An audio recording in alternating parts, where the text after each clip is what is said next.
Hello, hello. Hello. Welcome to Death is Radical Transformation. So let's start with some quick introductions. So the way we like to do this is just to say your name and where you're calling in from, and then give us a little short snippet of what your feelings are about the death card or what you've learned or a phrase or whatever. Do you So want to do the bowl and the meditation first? Don't we usually? no, no, I do. No, I like to do the introductions first this Okay. time. All I'm right. choosing All that. right. You're choosing that. Okay. Okay. I'll So, stop talking. okay, go. No, go ahead and you go in the order of your screen so you can get people to introduce. Okay. Okay. Sorry about that. That's my little control freak that just came out. I'm so sorry, Cheryl. I my brain tends to forget a lot these days, it seems. So I felt we did the other one first. Anyway, Sorry. hi everybody. So what we've been doing is we've just been going around. I'm Patty. Ashley, I'm so grateful that Billie and I can do this each month, and we're having interesting archetypal evolution each month. And today is, yeah. So we've been going around introduce today. Well, I guess I should finish what I was saying. Today, the death card seems very fitting on many levels, which we'll get a chance to talk about. So the group's really been about sharing what the archetypes of the card that we've chosen mean to everybody, and I'm sure we'll have a lot of projections on the death card today.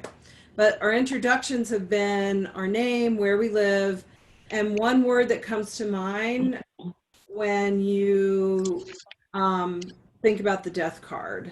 And those of you, we have a couple new people, so I don't know if you're not familiar with the tarot or the death card. That's cool too. Just Whatever comes to mind about it. Yeah. so again, I'm Patty Ashley. I'm here in Boulder, and transformation.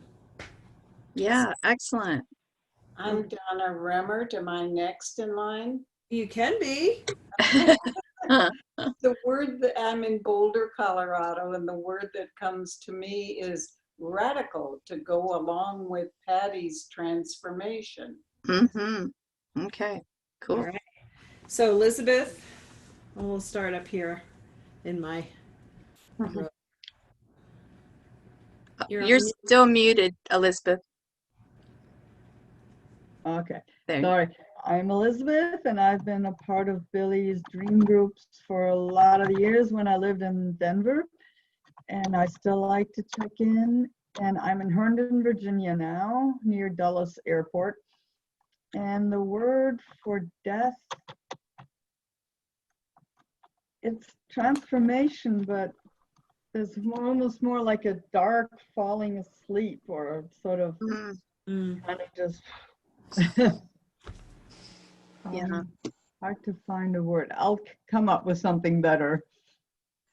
Well, That sleep. Not just it's more like the Ten of Swords card, the end of something. Right. And I'll find one. That's good. Thank you. Becky. Hi, I'm Becky Cleland. I'm from North Carolina. When I think of death as transformation, I think switch, change, or transfer from one place to another very quickly. Well, maybe not very quickly, but Right. Okay. That's good. Well, welcome. Let's see, Catherine. Hi, I'm Catherine. I live in Fort Collins. It's lovely to see so many faces of people I know. The word that comes to mind for me, being a Scorpio, is not actually the Scorpio word, but it's a symbol associated with Scorpio, the phoenix. Ooh. yeah. Nice. Very good. It's a big one. Laura. I'm Laura Deal, and I'm in Boulder, Colorado. And I think for me today is grief. Mm-hmm. Yeah. Okay. Yeah. Natalie. I'm Natalie Parker. I'm in Longmont, Colorado, and I'm glad Catherine's here because I hope she'll make a few comments about the astrological situation we're in right now Oh, too. yeah. 'Cause I It's a think it big deal. relates. Yeah, yes. And the words that come to mind are momentous transitions. Mm-hmm. Okay. Thank you. Terry? Hi guys, Hi. Terry Longmont as well. Constant or ongoing. Nice. Okay, thank you. Nada? Hi, Nada from the Detroit area. Been to a few of these. Very, very enriching. The word, I don't really have a word, but I think of it as the other side of the coin to birth. So death and birth go together for me. Mm-hmm. Like letting something go and something new. Right. Very good. Thanks. And Robin, hi. Hi, Robin. It's been a while. How are you? Hi, it's so good to see you all. I'm happy to be back. It's been a while since I've been on one of these calls. I've missed you. So I'm calling from Boulder, and the word that's just coming forward for me today is natural. Ah, yeah.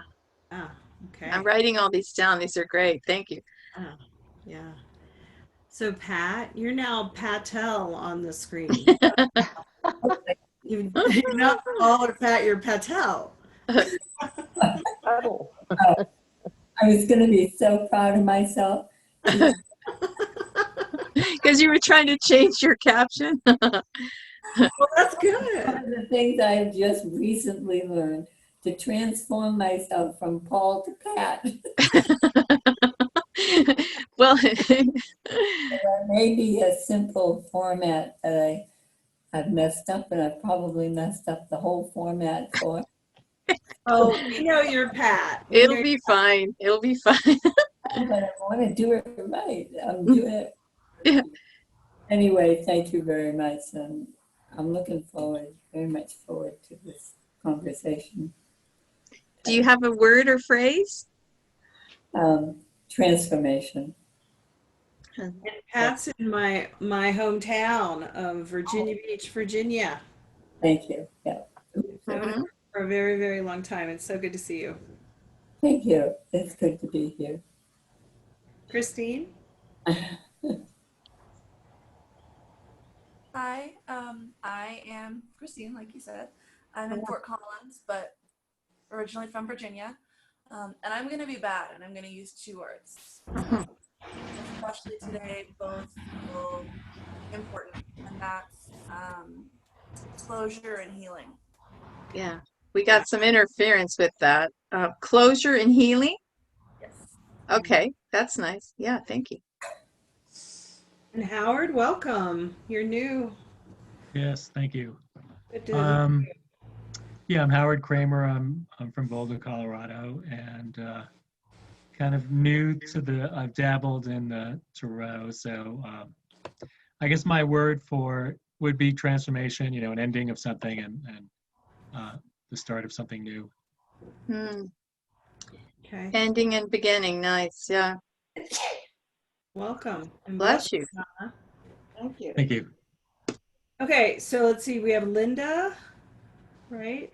And Hello. then Mary Elizabeth too, yeah. Yeah.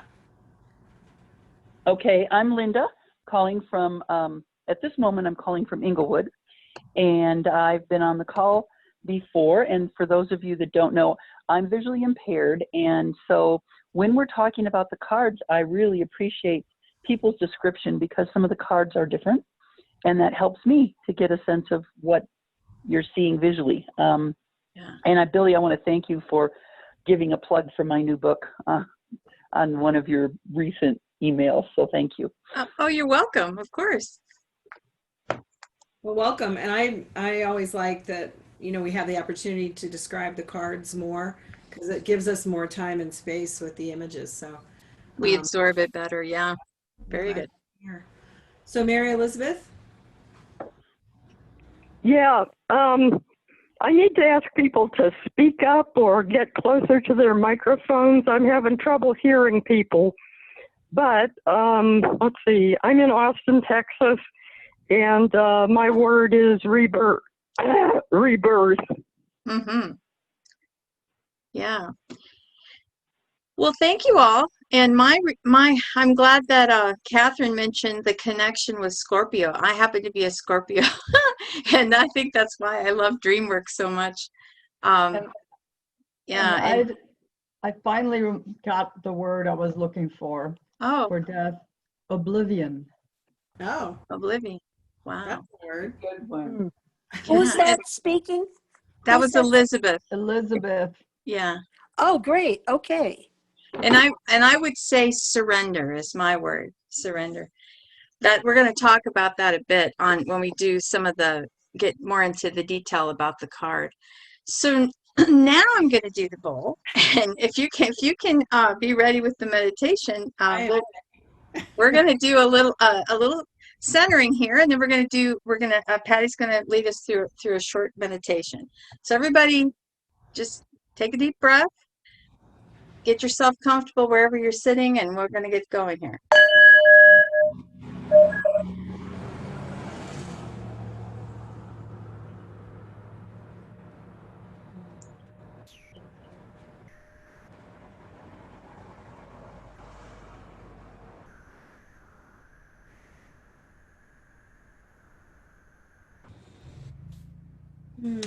So just take a deep breath in to your lower belly.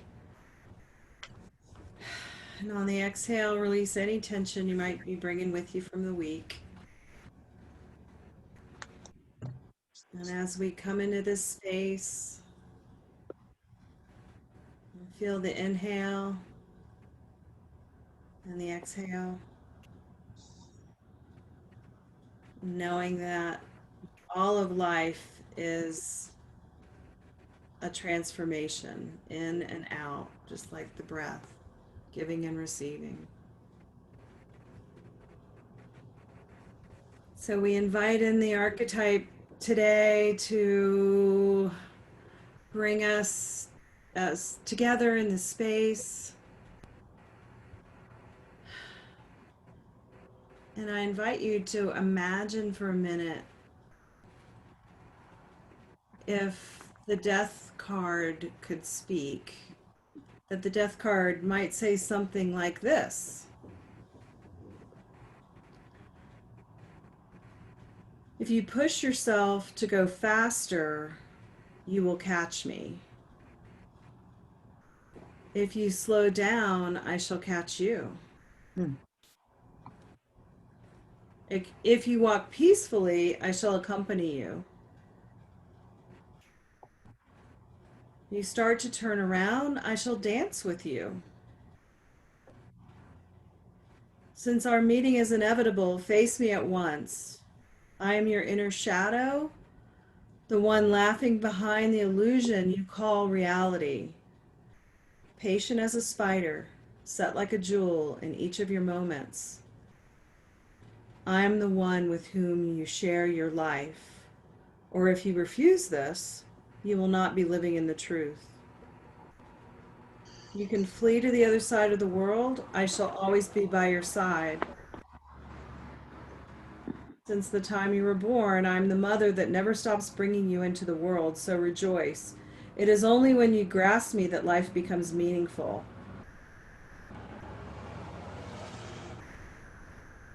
The demented who do not recognize me cling to things without seeing I own them all.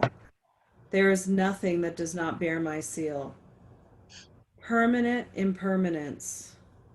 I am the secret of the sages. They know they can only advance on my path. So just take that in. And as we invite in the archetype of the death card, we know that in this space, we all come together in a way that supports us and upholds our truth.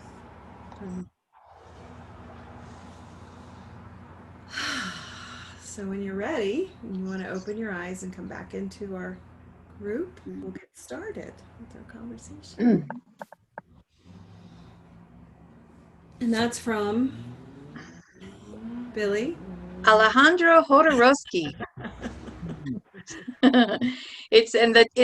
Tell the title of the book again. Tarot and the spiritual teacher as the spiritual teacher. Yeah.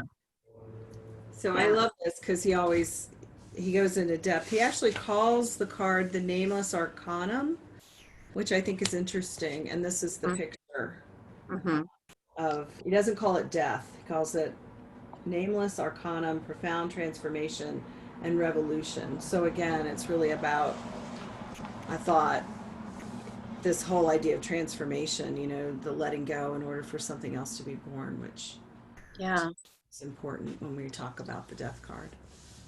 Which is why it's so important when it shows up in our dreams, and it's always a symbol that kind of flips us out there at first, but it's always a sign of something good happening. Something in me has completely changed in order for the new to be born. In my version. And I was telling Billie before we started that I always show my two, the one from this deck and then my inner child deck, and it's Sleeping Beauty in the inner child deck. And I think, was that not Elizabeth? At first you were saying sleep, or was that you, Becky? Somebody up there was saying. I think, yeah. I think Elizabeth, you said something about sleeping. Yeah, on the way to oblivion. Yeah. So when I was reading the meaning in the book, the inner child card, it refers to the time of adolescence when, we're going to sleep for a period of time. And it made me think about, and I'd like to share this with you because I know we all want to talk about it. RBG is really fragile in all of our hearts. I would imagine, I'm projecting that we're all feeling a huge loss. And it was interesting that it happened on this sacred time, this Jewish holiday. Does anybody celebrate Rosh Hashanah today in our group? Anybody Jewish? Robin and Howard. Okay. And some members of my family. Yeah. So she wrote about that it happened to be on that day. So I'm just going to read it to you guys. This is Marion Williamson, right? That's Facebook. Yeah. Okay. All right. She says, as of this day, Ruth Bader Ginsburg is no longer an old woman. And I have mixed feelings about her death. On one hand, I love John Irwin's words, give her back, God, give her back. I'm going to cry. I join with others in despair at what Mitch McConnell might do now, and who are we kidding, and what he most assuredly will do. But on the other hand, it's just too much of a sign that she died literally hours before the setting sun that ushers in Rosh Hashanah. According to the tenets of Judaism, the most righteous souls die at such an hour. And she was such a righteous soul. Several years ago, I was with a group on a tour bus in Jerusalem, and we stopped at a red light, and right below me, walking on the sidewalk, was RBG. I was so startled I couldn't believe it. I've always wished I'd said, let me out of the bus so I could go introduce myself. I remember thinking at the time that I didn't know where I would go if the bus went on without me. Pretty dumb, of course. But it happened so quickly. She was walking with 3 men who looked like bodyguards, and I learned later in the day she was there to receive an award. I always thought it was amazing that the one place I saw her was in the Holy Land. So as sorry as I am that she's gone for all the obvious reasons, I think there's a way that all of us need to be glad for her to grow up now and do the work ourselves. I've said for years that our generation had a prolonged post-adolescence, that we failed to fully mature. God knows we're dealing with the consequences of all that now. But you can't say that about people like RBJ. She was mature in every possible way, and now we have to take it from here. It's our turn to show up, to be mature, to serve our country. She was so in love with her husband, and they get to be together now. It's almost greedy of us to ask for even one more day of her than we were given. We know what we need to do, and we need to do it. If anyone deserves a rest, it is she. She will continue her journey in eternity. Let's up our game in our journey here. Dear God, please bless this precious soul. We thank you for the time we had her in our midst, and may we be better people for having known her as we did. Wow. And here's the picture she has on the post. Whoa, look at that. Yeah. In her Can't see the picture. youthful glory. She's Yeah. it's on her phone. It's Patty, maybe you can somehow copy that picture or whatever and send it, to us, and I can send it out to the group later for the people who couldn't see it.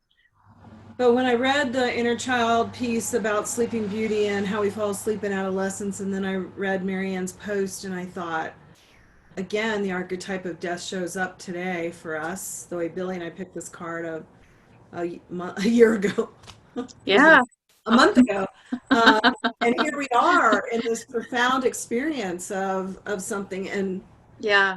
And I loved what she said. It's like, she was an amazing human being.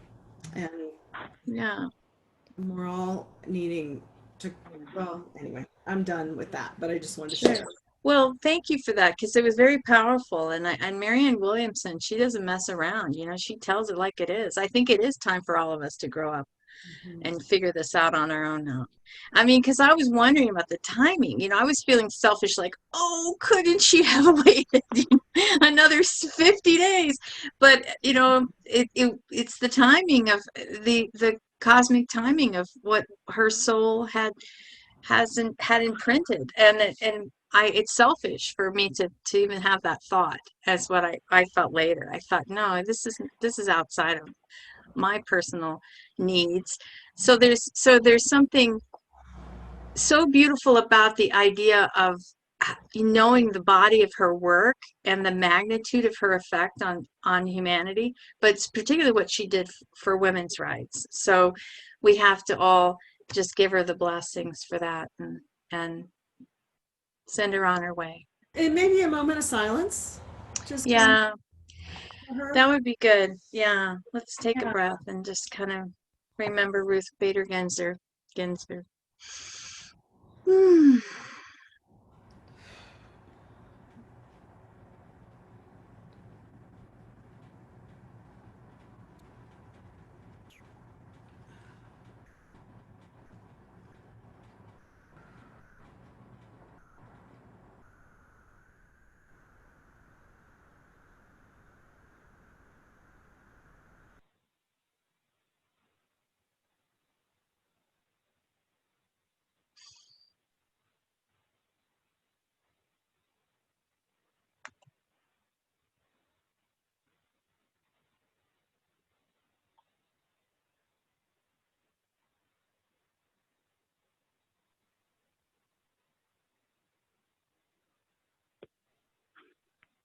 I'm going to say, let's be selfish and hope that she can pull some strings from up there. That's good. Because we aren't doing a good job down here. Do well right now. She already is pulling strings. She kept my daughter, the lawyer, up all night. And this morning she volunteered, my daughter, the lawyer in Boston, has been all day helping people with voting questions. Oh, nice. There you go. I mean, you and I saw the movie of Ruth Bader Ginsburg together, remember? And I'll bet it. Notorious RBG. I have a feeling that she's receiving a whole lot of thank yous today. Yeah. It's up there, all our thank yous. Yeah. Well, there certainly are wonderful things being said about her. So if you weren't aware of all she did, it's really out there to be read today. And, yes. I mean, there's just wonderful tributes everywhere you look. It's good.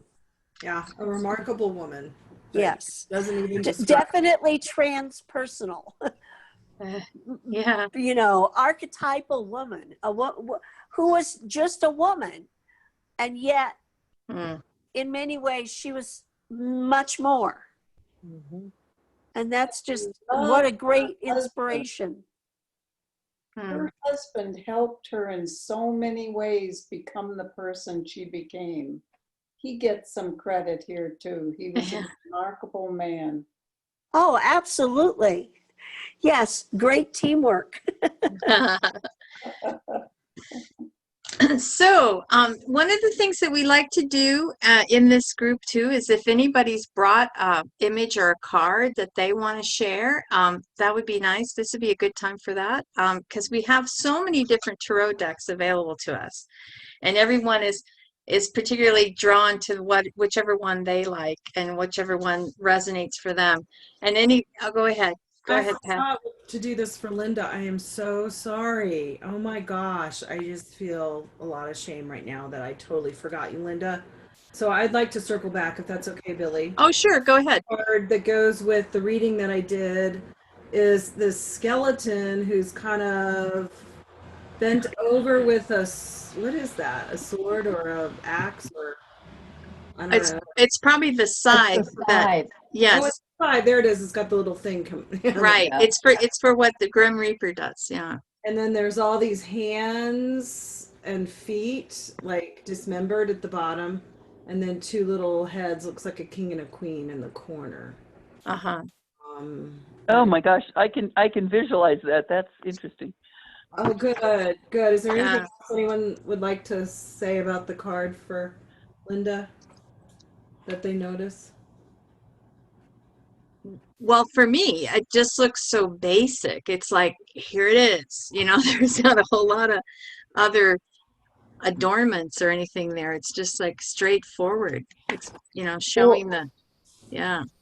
And it looks like both of his hands are holding a scythe, the tool that we always tend to associate with the Grim Reaper or with Hades historically. Yes. Yes. Or I think of in my version as like cutting down, cutting through, like. Right. We're done. And it's the number 13, which we associate a lot of superstitious things with. Right. But if you were raised Jewish, 13 is actually a good number. Wow, and it's Rosh Hashanah. Yeah. Nada, did you have a comment about that, or you had your finger up?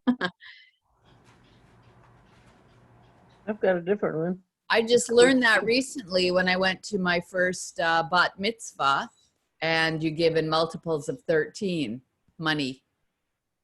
And and it's at the age of 13 for girls and boys. Yes, 13. Yeah. So go ahead, Becky. You had something? Yes, I've got an Aquarian tarot. Oh. And it shows death as a soldier marching forward under the banner of a rose or some kind of flower. Looks like the sun is setting. So it's setting, the day is ending for some kind of epic, and then the soldier is bringing in the new day, I guess, or the night, and then the day or something. And the rose is an allegory to Rosicrucian order. Oh, yeah. That's what rose. It's all connected. Oh. And Linda, that happens to be that this soldier has a feather on his helmet, and that's going to become important in something I talk about later. So the feather sort of continues through some of the symbolism with the cards. Anybody else have anything they want to share? I wanted to describe the Sleeping Beauty because we were talking about the inner child deck and falling asleep in adolescence. So this picture is Sleeping Beauty laying in poppies, like in the Wizard of Oz. And then there's a horse and a young woman like throwing stars down at her in the moon and the stars, and then a castle off in the background. Am I getting anything? It's very colorful and beautiful, and she's she's asleep in the poppies. Wow. Now that's loaded. Yeah.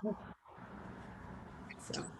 What's descending from heaven in that one? There's something coming down. There's no feather. Yeah. Yeah. So Christine, you had a card too? Yeah, I do, and I want to give you all a warning. My favorite deck is the Wild Unknown Tarot deck by Kim Krantz.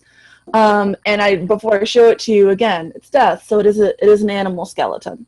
So if you don't want to look at it, feel free to turn away. But it's the skeleton of a bird surrounded by feathers.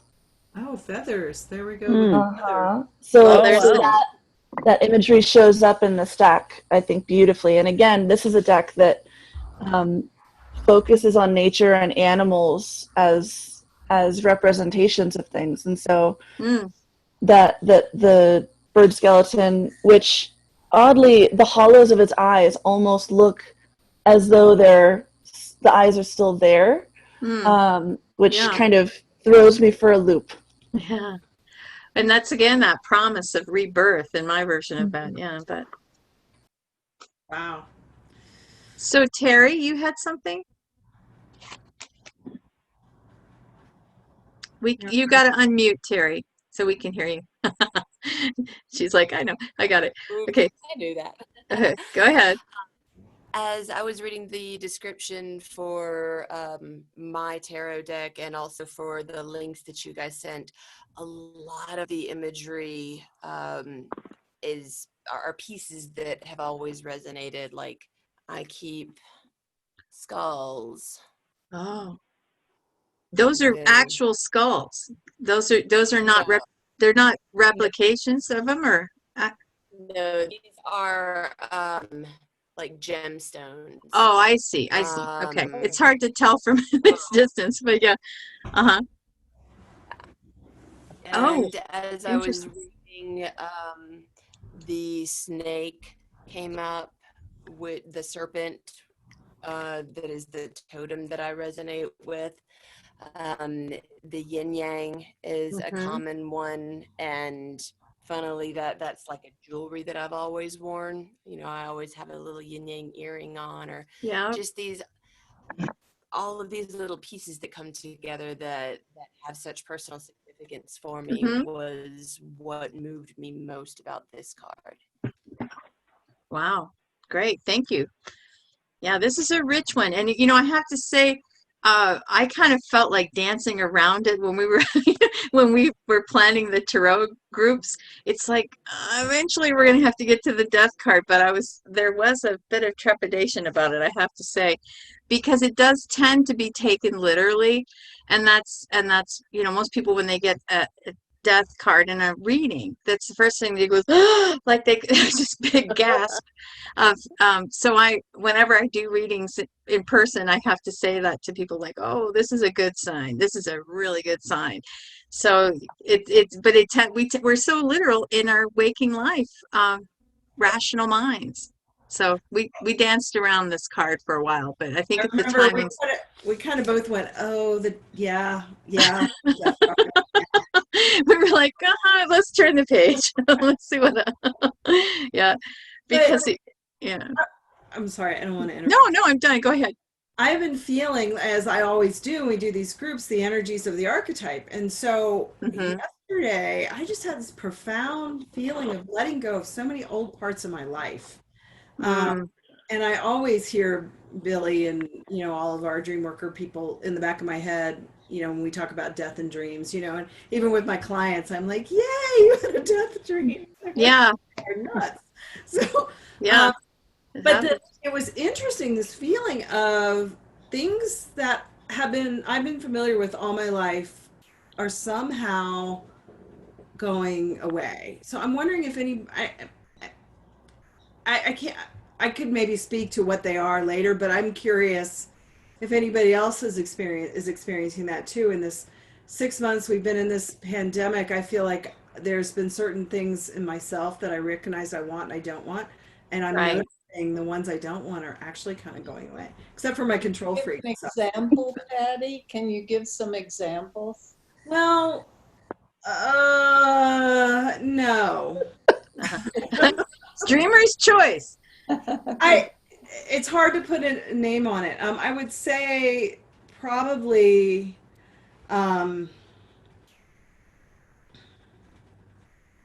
Not being able to make plans in my life like I'd like to, just kind of that doesn't matter anymore or something. I don't know. Right. That's not a great one, and it's hard for me to, as Jeremy would say, it's not speech ripe yet. Okay, yeah, not So speech right. I am asking you guys, maybe it's not speech ripe, or you guys and gals and politically correct. We got one guy. That helps me understand what's going on in me too. It's a lot of letting go of things that used to be important in every day, no longer feel important or significant or wanted. I'm letting go, letting go, letting go without even thinking about it. It's happening automatically. And I'm also doing a lot of automatic life review, going back to times in my life when this or that was so significant. Now it doesn't feel at all significant. And it feels good most of the time. Some of the time it makes me sad. Yeah. Well, again, I think it's a paradox, right? It's always a paradox that we talk so much about embracing paradox. And even when Billie was talking, we were talking about what Mary Elizabeth wrote and what Billie said about being selfish, and also, knowing that. Anyway, so it's always both and. But yeah, Donna, that's exactly what I was asking. That feeling something is complete or something doesn't have as much. I don't know. Anybody else? Charge. I saw Becky's hand up earlier and then Nada. So Becky, why don't you go first and then Nada? Oh, I've been experiencing many little changes, and they are amounting to a bigger change. And it really is giving up old things. And then, well, I had some trouble in my intestines, and I was really worried that it was cancer or something like that. And I determined that I was going to heal it. And so I went down into myself, and I managed to manifest a bunch of love right where the hurty part was. Oh, yeah. And it was pink and sparkly. It really did. And I almost saw these, the cells were all kind of brown and shriveled up, but as the love touched them, they turned and looked like, oh, and they're leaving the past, the anger and the bitterness and stuff, leaving that and looking at the now, which is clear and clean and free. And all of those little cells were doing that, and they lost their brown and became pink too. And things are changing. I never have had a healing like that, but it was so simple. It was like leave past and turn to the clean, clear now. Beautiful. And it was exciting and wonderful. So many things are changing, and it's a time of forgiveness in terms of letting old bitter things go. Let them go. Yes. Turn to the light and go forward and see what's out there for you. Thank you for sharing that, Becky. That's really profound. Thank you very much. That was something for all of us to take in. Our bodies can heal it. We can direct the energy there. That's beautiful. So Nada, you had something? Yeah, Becky, that was really amazing and inspirational. Thank you. Thank you. Yeah, for me, it's the stuff that was so important to me my whole life, all of a sudden vaporized. Like I wanted to be successful, and I was always had some shame around that, and I just don't care. And gained a few pounds recently, and I'm like, who cares? And You know, I feel strong. I feel good. You know, maybe I'm not as attractive anymore. Who cares? Like to what? To whom? What does it matter? Yeah, I just feel it feels so free. And also old resentments that I could easily pick them up where they left off and get just as fired up. And it's like, who cares? Like, just, it's fine. No, That's what I was trying to say. Those are great examples. Wait, Yeah, we've got- but it doesn't matter anymore. Yeah. Hi. You on everything. Can I? Well, Linda, just 1 second. We'll get you. Let's let Donna say one thing. We'll rewrite with you. Go ahead, Donna. I was listening to you very carefully and agreeing with you, Nada, on everything you said. Just letting it go. Who cares? Who cares? I've been doing that too. The one thing I haven't been able to do is say that about my health.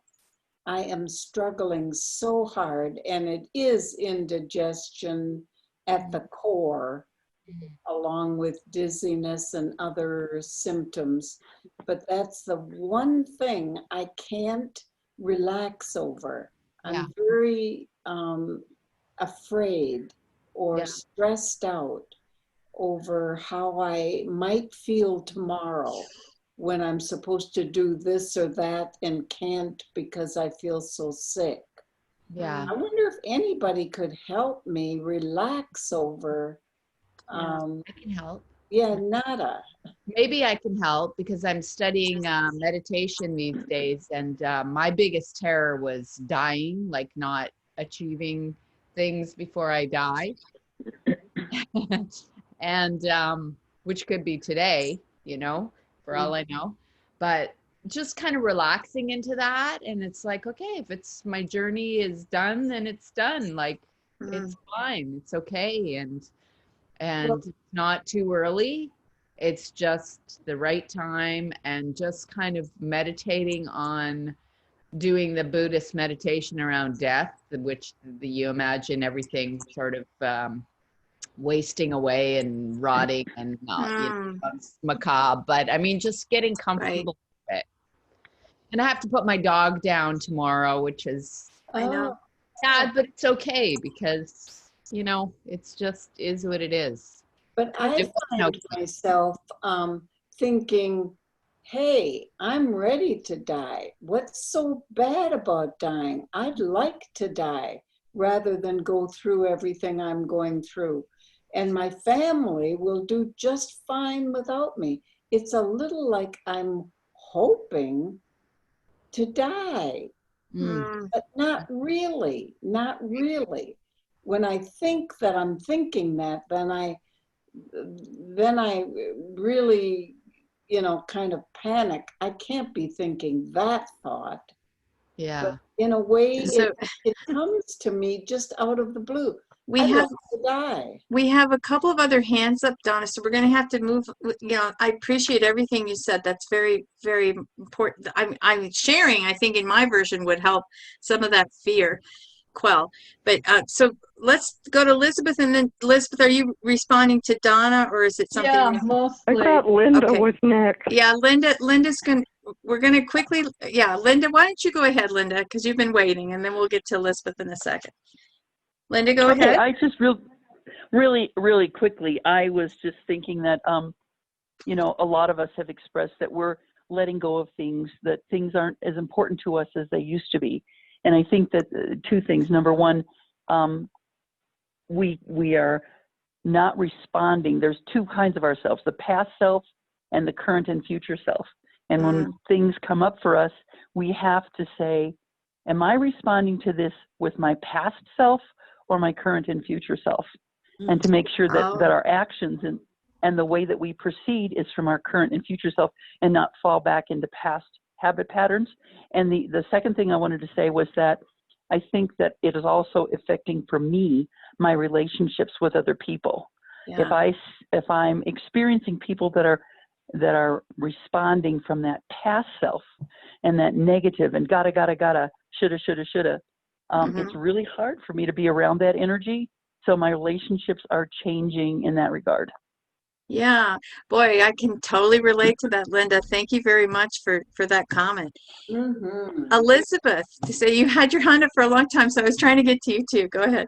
Yeah, no, I wanted to connect with Donna. One thing you might want to look into is finding a Reiki practitioner. It's a Yeah. non-invasive energetic healing. It can't do wrong. And it might help with symptoms or it might help clear it up. At any rate, it can't hurt you. I know Lisa Scavone in Boulder. Do you know her? She does Reiki. She teaches it. So that might be a point of connection. Yeah. Billie, Yes, I'm still in touch with Lisa. In fact, I just talked to her not too long ago. So yes, I think that's a great suggestion. I took a Reiki class here a couple of years ago, and then I had this cancer thing, and I would activate Reiki on myself every single night before I went to sleep. And I would sleep through the night, and I would wake up rested, and we're able to get rid of the cancer at this point. And so I hope I'm okay. But I really think the Reiki helped a lot, just on keeping things, on a positive note. That's very good suggestion, Elizabeth. Thank you. And I will certainly, after this is over and I transfer the recording and everything, I will send everyone a link to Lisa's information because she certainly is somebody that's deeply, deeply involved with that. I keep hearing Jeremy, Billie. Yeah. And I don't know, is it Robert Moss? You know how Jeremy used to say about suicide, if you want to kill yourself, by all means kill yourself. Oh, that's Robert A. Johnson. Don't harm the body. Yes. And I think, Donna, at the age that you are, of course, there's the paradox of, like all of us, eventually it's going to happen. And when you don't feel good, there's the literal. I also think there's the idea of what is it in me that I want to let go of, like when death shows up in the dreams. Right, right, exactly. Yeah, that's a very good point. So Terry, you had your hand up too? And then Robin, were you about to say, and then we'll go to Robin. Go ahead, Terry. Thank you. Going back to what Patti, you were asking initially, throughout the quarantine, I also had struggled a lot with the realization of like the death of different parts of my ego, things that were really important to me. And it was difficult to let go of. And even just that like power struggle with like things that I've been taught to fight against my entire life. And then it's like the patriarchy just slams it all down, and then I have to deal with that. But then we're coming these moments of release or like moments of clarity where like, okay, that is not me. That's just these parts of me that I can let go. And then Donna, you were talking about all of you guys, feelings surrounding death. And I've found that interesting, like the philosophy of if you want to kill yourself. Alan Watts also That's right. of that ilk. Yeah. But there's that facing death, like, if I've been in a place of like suicidal ideation, as I have at times in my past, like the idea of taking my own life, but then like you spin it around and there's all of these things going on around us right now where your life can be taken from you, my life can be taken from me, and then suddenly I want that life so very much more. It means so much more. Right. And then finally the attachments that we tend to cling to with this life, those pieces of our ego. And then I've felt it shifting around to like, the pain that the world is causing my son, or the world that I'm leaving behind that I wanted to do XYZ in, and there's nowhere to go, there's not a lot of distraction. So these are things that we're just having to deal with and face head on in a way that we've been able to avoid before. Nice. That's all. Thank you. That was plenty. Thank you. That was great. I know, right? So Robin, did you have your hand up too? Or no, I saw you going like, Christine, go ahead. Yeah, I mean, wow, Terry, like you really, what you just shared is very powerful. Actually, what all of you has just shared is very, very powerful. I only took a couple of notes during it because I wanted to really sit with the things that you've said. Becky, you talked about letting bitterness go, physiological bitterness go. And Donna, it sounds like what you're talking about is as you face this pain, as you face these health challenges, that what you're looking for is some release. And so there's this kind of balance that I see in this conversation of, for some of us, we want to choose release or relief from something. And in others, it's that we have to accept closure from things that we didn't know weren't serving us. Yeah, right. That we didn't know weren't serving us. Yeah. Right. And that's, I mean, I only sit with astrology a little bit. What I tend to sit more with in my personal calendar is that, as we come up to the autumn equinox, as we come into fall, and we tie back to that old story of, and I know a lot of people have strong feelings about Hades and Persephone, those who have heard that story, but that the fall is the time when Persephone goes underground. There's no more flowers out. Things aren't green. Things are going to be brown, and we have to look inside of ourselves more, and we have to choose to kind of face the things that aren't serving us, and we have to really sit with our shadow a little bit more during fall, during winter, that we're coming into that season. And it felt like that season has just existed this whole year in some senses. Like you said, Terry, we haven't had those distractions of going to the beach or or festivals or fairs or outdoor, it's all the things that we used to do in the summer months and it's spring when we could go out. All that's different. And so we've just been sitting with it for longer, and it looks like Catherine, you have something you want to share. Well, you mentioned the astrology, so bing, she's ready. Go right ahead, Catherine. She even electronically rose her hand too. So thank you, Catherine. Go ahead. Yeah. Everything's in retrograde right now? It's not about retrograde. It's about Pluto's return in the American chart. Pluto is the planet of transformation. It takes 250 years to get back to where it started. And the United States is coming up to its 250th year. Right. And so it's the end of a cycle. It's the end, and Pluto is the word for Pluto is transformation. It's also about cataclysmic. Either you go with it or you don't, but it has a cataclysmic quality. So we're talking personally, but in this bigger scheme of things going on, Pluto is coming back in the American chart to where it was when the United States Constitution was ratified, came into play. And actually not the Constitution, the Declaration of Independence. And that's a very big deal. That is transpersonal. It's particular to the United States. And it's not just that Pluto is in Capricorn, coming back to where it was in the American chart in the sign of Capricorn, but there are some other planets very close by as well, Saturn and Jupiter. And it accentuates how something is to have Pluto be transformational and to have it be in the sign of Capricorn is about our structures being transformed. The rug being pulled out from under us, the things that we've taken for granted, the way we've organized our lives. It has the dark side of big business and big, dark, ugly business, governmental business, doing some dark things. There's the darkness to it. And the other thing about transformation and Scorpio and Pluto Those are all for me synonymous words.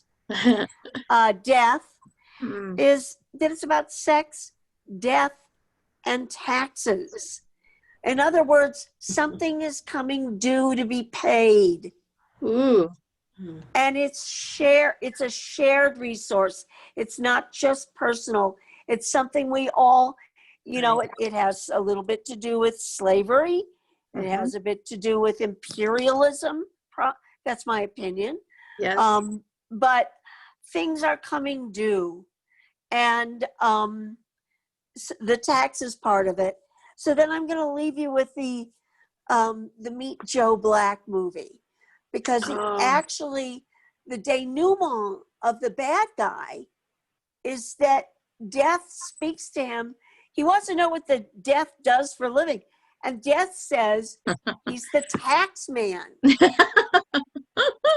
That's really how the, that he's, so the movie is a good movie in its exploration of death and a life well lived.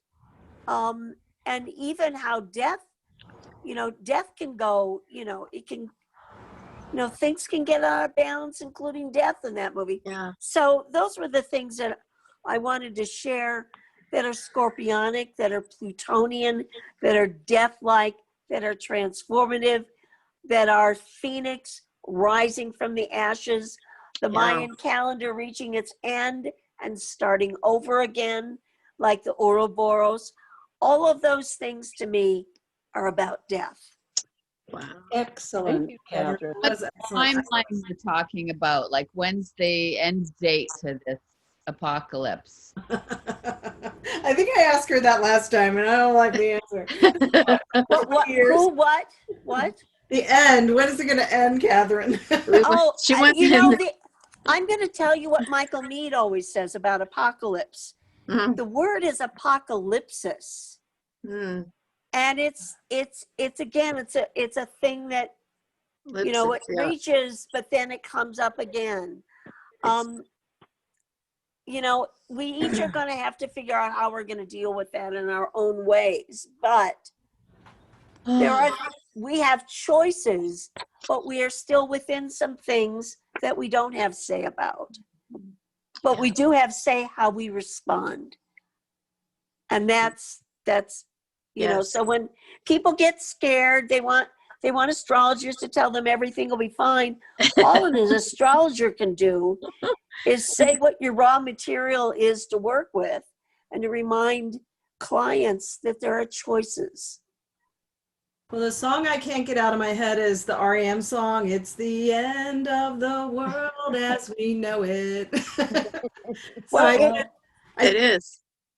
Ooh, everybody froze. Very likely if we're all lucky, we will ascend to the fourth dimension and be in love and bliss. But I hope to be on that wagon.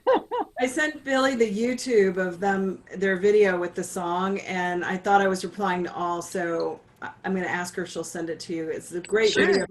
Adolescent with everything's like in disarray. And then he's like singing, "It's the end of the world as we know it." And then he goes out and he's skateboarding and flying, just having a good old time.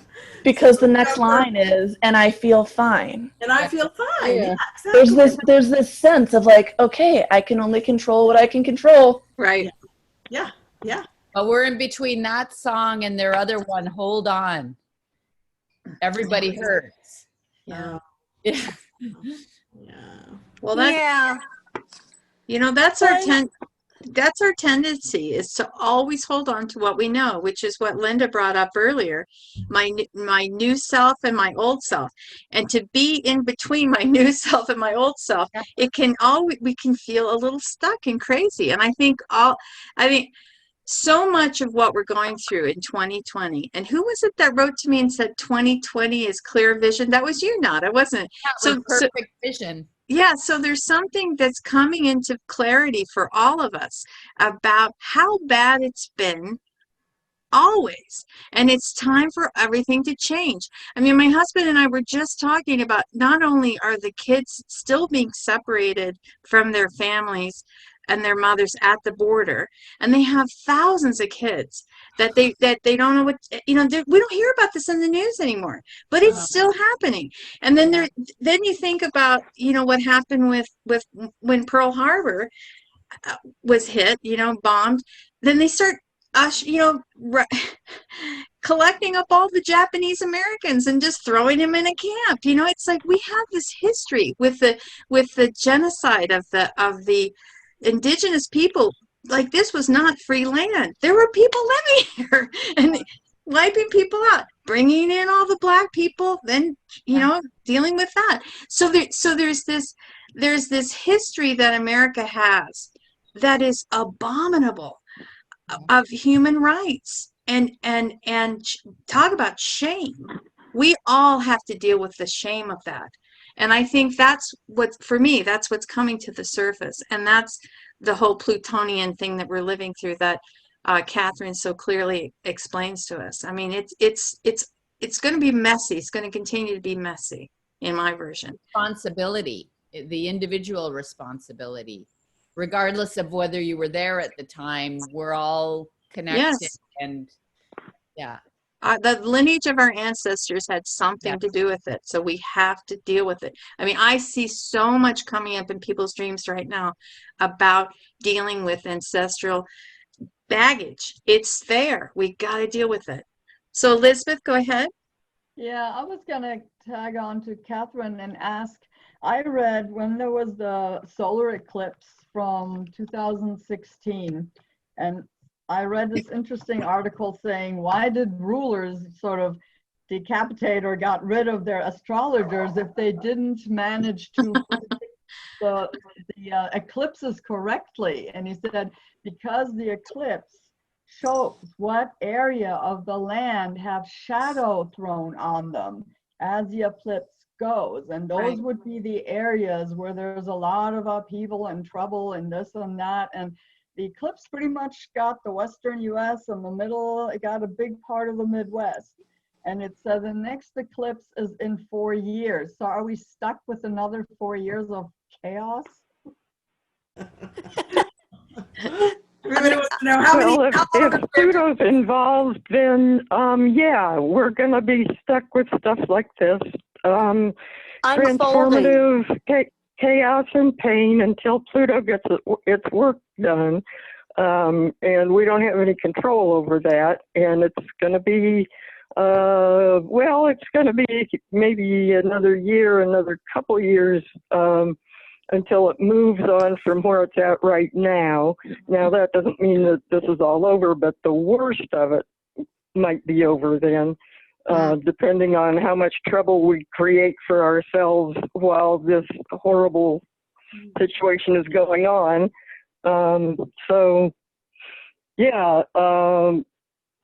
Pluto's doing a big job on us, and Saturn isn't helping either.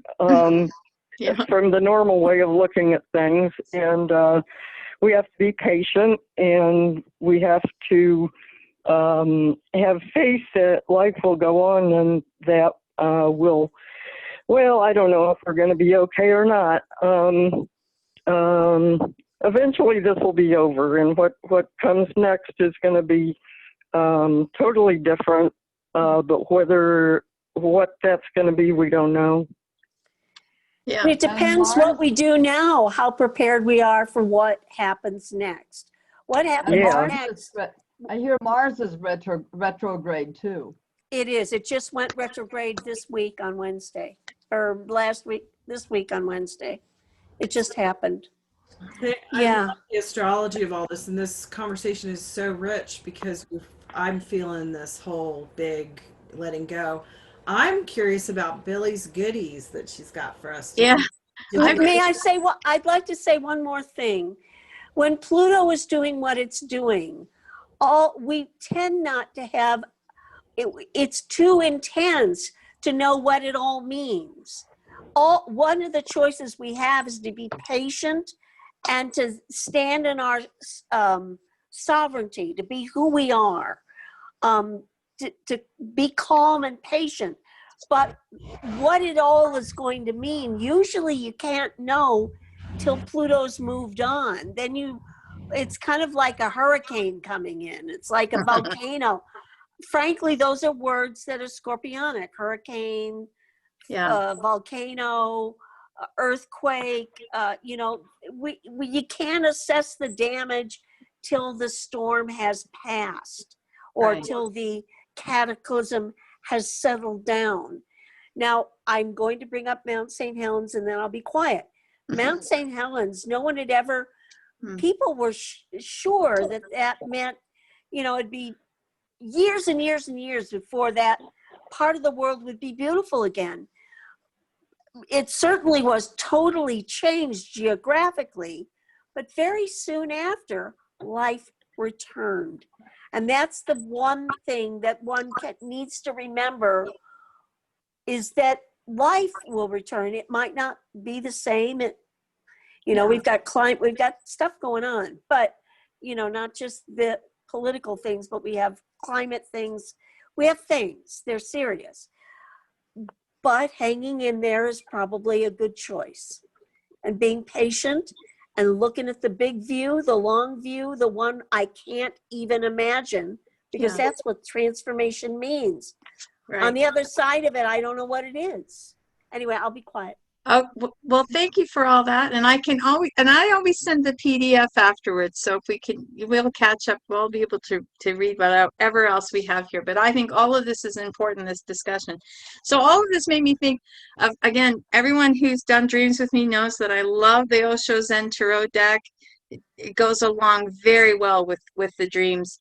And Linda, this is a good commentary that I'm going to read because it actually describes the card too. So the central figure in this card sits atop the vast flower of the void and holds the symbols of transformation. The sword that cuts through illusion, the snake that regenerates itself by shedding its skin, the broken chain of limitations, and the yin-yang symbol of transcending duality. One of its hands rests on its lap, open and receptive.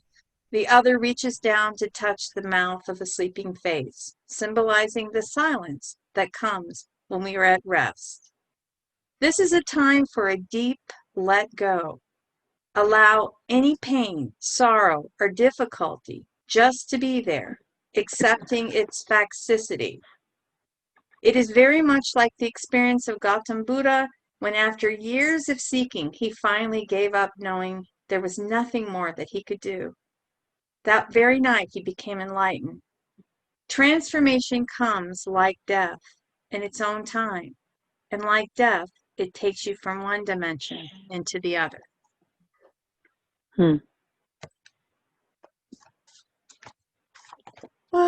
So there we are.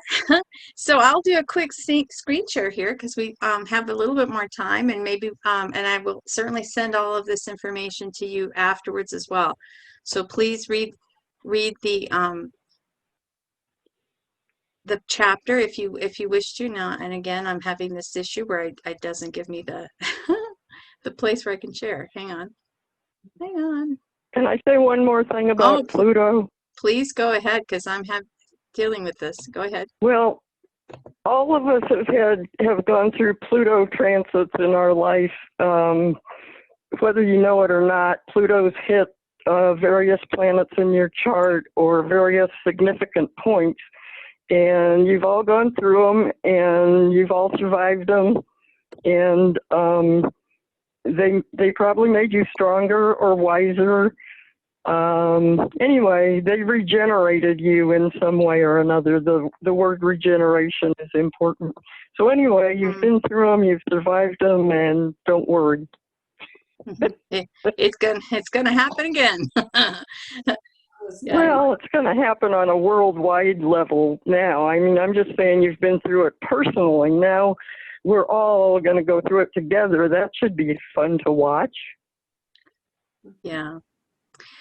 Right. We're in this boat together. That's for sure. There's no way out of that. All right. So I'm going to bring this up real quickly, and we can look at these images and get some of the connections between the other cards. So here is the classic Rider-Waite version. Oh, it's not letting me scroll. Okay, hang on a second. I'm having a few difficulties here, technical difficulties. Hey, Billie, if you click right next to where it says fill in sign, that little arrow. Where?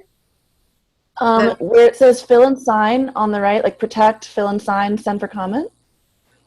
There's a little arrow right next to fill in sign that you can click, and that should help a lot. Fill in, I don't know where fill in sign is. Oh, over to the right, down a little bit. Oh, down here? There we go. Protect, fill in sign. Yep, just to the left of fill in sign is that little triangle. Oh, I see what you mean. Okay, thank you. Yeah. Wow, that helps a lot. Thank you. Boy, I'm learning as we go here. This okay. Oh, there we are. Oh, okay. All right. So this is the classic Rider-Waite death card image. It's a soldier that is, the face is a skull, and he's riding on a white horse, and he has a long staff, a long flagpole with the white rose, which we talked about earlier. And one of the things that Hayo, is that how you say his name? Hayo Bansef, the guy who does this book that I work with here for these classes, he's mentions how death is facing towards the east. He's facing towards the right, and all the other people in the card are facing to the left. And then, Linda, there's a person laying flat on the floor. It looks like the king. His crown has fallen off, and it looks like he's dead. And then there's a young person that's turning their face away from death. Then there's another, like a bishop, standing also facing to the east, to the left. So what he comments about in the text is how death is facing towards the east, towards the sunrise, because it's hinting at that rebirth process. And all of us in the body form are facing to the left, because we want to cling to this world. We want to cling to the way things are. We don't want to change. We want to resist change. So I thought that was really interesting. So he goes really, as always, and I will send this to everybody later. So it's death, he calls it descent into the underworld, and discusses the cards that are connected. So here we are. We have 12, which is the hangman, which is what we've covered in another one of these groups a while back. The man who's hanging from one foot with the other leg crossed over. And then 13 is death. So that's the place where we could get stuck.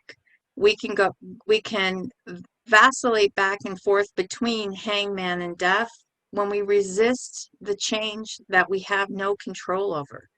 So the part of me that wishes to change will continue to go back to what I know, and then I get stuck again.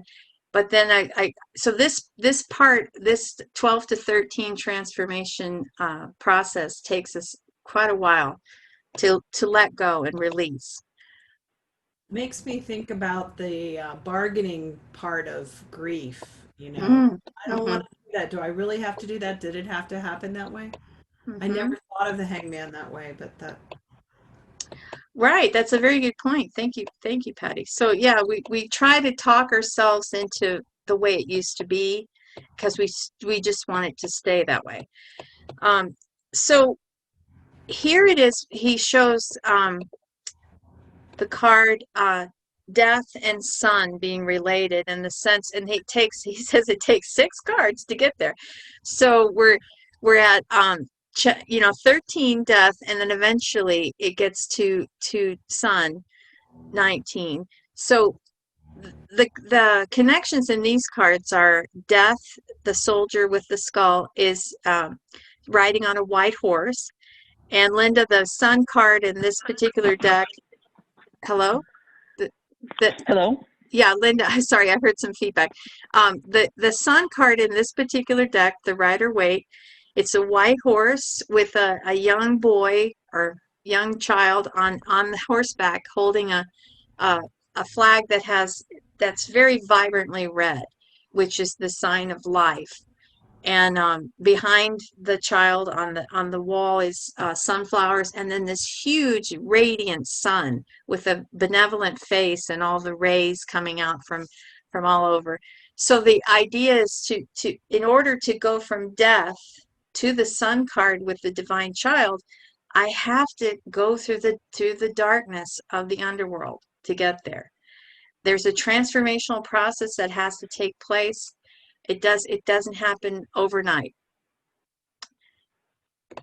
or even in a few years. It's like in the fairy tales, they say, you know, he wandered through the forest for 7 years. And Robert Bly always says, well, that could be like 47 years.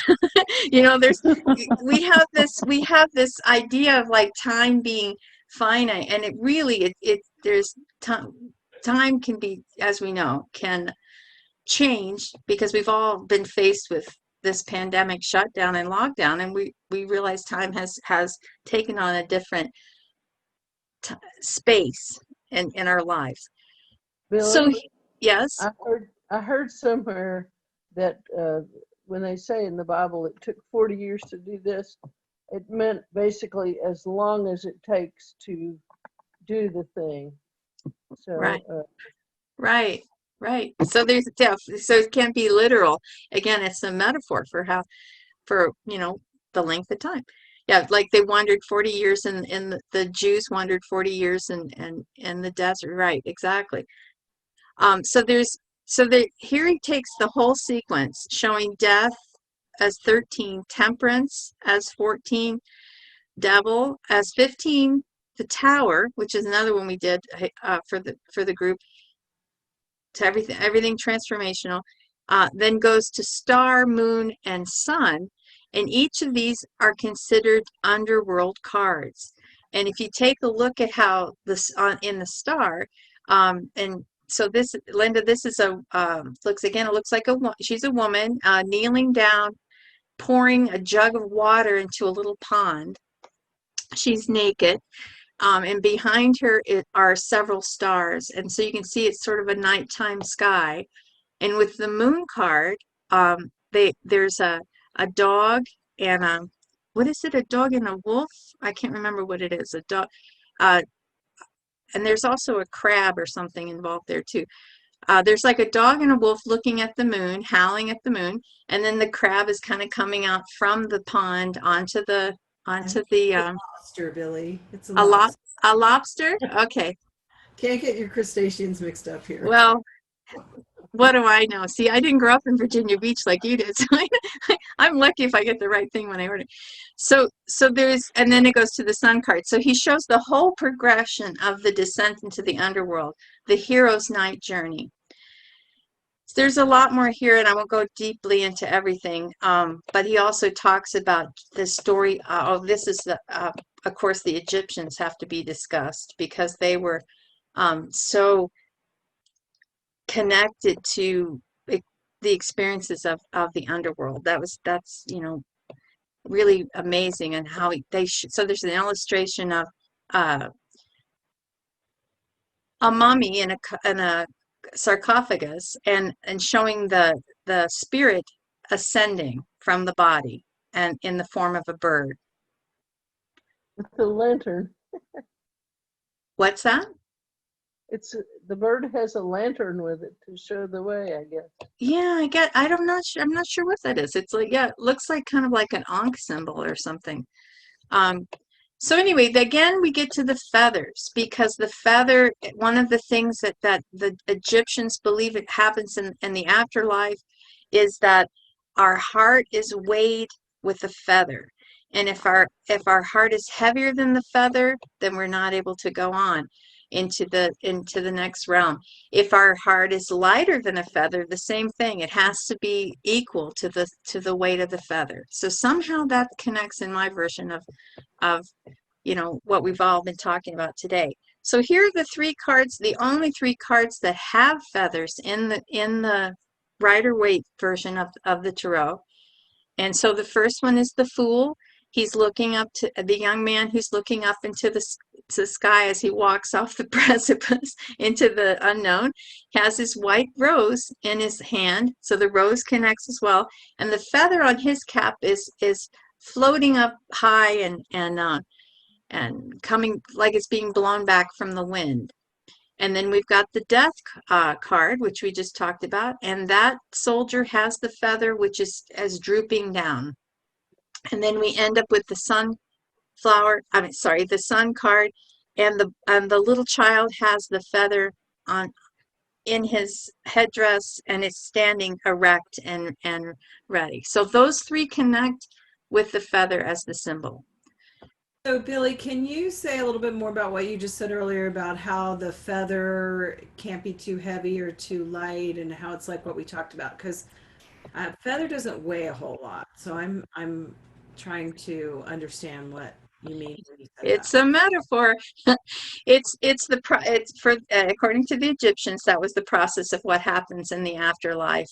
That the heart is that as the person who passed on, my heart would be placed on a scale, and if it doesn't even out as equal in weight, then it's like I'm not able to go on to the next life.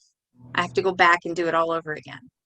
So it's an idea of not being too heavy and not being too light, being just, it's sort of like the middle way that the Buddhist would say, in my version. So it's a metaphor. So, but when I send you the information later, you can read all about it. I'm going to stop the share now. So we've only got a few more minutes. Anyway, so that's what we have for today. Any other comments or anything before we wrap up? Well, I wish everybody well in this big transformation we're all going through. What's that? I said, I wish everyone well in all this big transformation we're going through. Oh, thank you. And Linda, were you about to say something? Yeah, I was going back to what you said earlier about being responsible for our history. All of us, taking on that responsibility for things that had happened in the past. And I think that's true, but it saddens me that there are so many individuals that feel that they have all these rights. It's my right, without recognizing that they have that responsibility as well. Oh, that's so true. Thank you. Yeah. Yeah. Anything else? Yeah. Well, I'm wondering about the feather some more. Yeah. Forward to me, I'm feeling kind of heavy after this conversation. I feel like there's so much alchemy in the transformation of the death, and yet we're in such a troubling time. It's almost as if the idea of being light as a feather is a nice metaphor for me to take as we wrap up today. Is what would it be like to feel light as a feather? Mm-hmm. And I feel lighter in some of the heaviness from what's going on. So. I'm going to try for that, to feel light as a feather. Good thought. Dance like a feather. That's nice. Oh, I love you all. It's so wonderful to have these conversations and share the archetype. And this is a tough time, and I think it's important that we are here for each other. So thank you all. Well, Patti and I are going to continue to offer these as a place for people to talk about all of this in the sense of metaphor and symbolism, because we get everything so rational from the news. It just gives everyone a chance to kind of spread our wings and talk about what comes up. So I'm going to make a couple of quick announcements. I have the groups always happen we have a Tuesday night group that happens the first and third Tuesday of every month from 6 p.m. to 8 p.m. Mountain Time. The afternoon group is going really strong. That's a very popular group. It meets on the second and fourth Thursday of every month from 11 a.m. to 1 p.m. Mountain Time. And I'm also going to be offering an Intro to Projective Dreamwork workshop on a Saturday, October 24th, from 10 to 4, and actually it seems like a long time to be in front of our screens. So I've actually invited Terry to help us do a little bit of stretching and movement in between, so that we can keep our focus and we won't be looking at the screen the entire time. We'll get up and do a little movement as well, and of course there'll be breaks and that kind of stuff. But anyone who wants to get the basics of projective dream work, please join us. And and I also have I also was invited to present at the Lighthouse online retreat, which is happening October 10th and 11th. I'll be presenting after lunch on Saturday, around 2 o'clock. You don't need to attend in person the entire time. If you sign up and register, you will get links to the recordings for each of the presenters. But there's a total of 8 women, and then on Sunday we're going to have Sunday afternoon we're going to have a big Q&A session, so you can ask questions and see what happens. Anyway, I'll send links to that too. So Patty, did you have anything you wanted to announce? Yeah, just Fridays at 11 on my Dr. Patti Ashley Facebook page. I'm having some great conversations, shameless Facebook Fridays. September and October, I'm interviewing a bunch of people who work with shame. Then I'm going to do a series on grief in November and December, and Robin, we maybe want to talk about that. And then Billie and I are going to do a Facebook Live in January honoring Jeremy. Yeah. So stay tuned for that. It's been a lot of fun. It's 11 o'clock on the Dr. Patti Ashley page. Yeah. I think that's the main thing. Oh, and if anybody has read my book, I would appreciate a review. Well, shameless plug, but there it is. And if you want a copy of the book, let me know. But I need reviews on my Amazon page. Thanks. Wonderful. And I have written my review. I know. Thank you, Donna. Donna's really good at that. She's I really have good. 8 reviews. I don't know how people get hundreds and hundreds. I just don't understand. But I would appreciate that. I have a feeling there's a lot of other exchanges that take that. I'm wondering, yeah. Yeah, I have a feeling it's just like, the restaurant reviews, we'll give you a free meal if you review, so they're yeah. Anyway, incentives would be my I'll leave you with incentives. That's my guess. My only incentive would be I would be incredibly grateful. That means Right, exactly. Well, you talked about free books. Isn't that an incentive? Yeah, that would be an incentive. Yeah. That's bribery. But yes, no. Well, Makes the world. it's an interesting thing though, because Amazon likes its reviews from people who have bought books from Amazon. They don't really like you to have got it free. Verified purchase. That's why it says verified purchase. That's right. Yeah. Yeah. Well, anyway, thank you all for coming today. Thank you all for sharing everything, and wishing you all great health and love and all that. So thanks again for coming. Thank you, and same to you. Same to you. Thank you. Thank you. Bye-bye. Thank you. Bye. Bye, everybody. Bye-bye. Bye. Thank you for this forum. It's wonderful. Thanks for coming again, Becky. Thank you too. Bye. Thank you and bye. Bye. We'll see you later. Bye-bye. All right. I'm going to stop the recording now.